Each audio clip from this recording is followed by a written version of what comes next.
మిత్రులందరికీ నమస్కారం. అందరు ఎలా ఉన్నారు? మీది ఆంధ్రప్రదేశ్? మీ దగ్గర పాత వెహికల్స్ ఏమైనా ఉన్నాయా? అయితే మీరు అదృష్టవంతులే.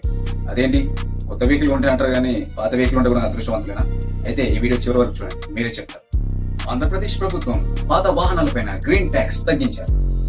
7 నుంచి 12 సంవత్సరాల వయసు ఉన్నటువంటి ట్రాన్స్పోర్ట్ వెహికల్స్ కి ఇప్పుడు గ్రీన్ ట్యాక్స్ కేవలం సంవత్సరానికి 1500 మాత్రమే చెల్లించారు. ఇంకా 12 సంవత్సరాలు పైబడినటువంటి ట్రాన్స్పోర్ట్ వెహికల్స్ కి సంవత్సరానికి గ్రీన్ ట్యాక్స్ 3000 గా నిర్ణయించారు. ఇంతకు ముందు వాహనాల సైజు అలాగే వయసును బట్టి 3 నెలలకు ఒకసారి గ్రీన్ ట్యాక్స్ ని వసూలు చేసేవారు. అప్పట్లో గ్రీన్ ట్యాక్స్ సంవత్సరానికి 20,000 దాకా చెల్లించేవారు. ప్రభుత్వం తెచ్చినటువంటి ఈ కొత్త మార్పుతోనే దాదాపు 3 లక్షలకు పైగా లారీలు గాని ట్రాన్స్పోర్ట్ వెహికల్ గాని భారీ ఎత్తున లాభాలు పొందబోతున్నారు. అందుకే పాత వాహనాలు ఉన్న వాళ్ళు అదృష్టవంతులు అన్నారు. మీకు కూడా నిజం అనిపిస్తే కామెంట్ చేయండి. ఇక తెలంగాణ విషయానికి వచ్చేసరికి వాహనాల వయసును బట్టి గ్రీన్ ట్యాక్స్ విధిస్తున్నారు.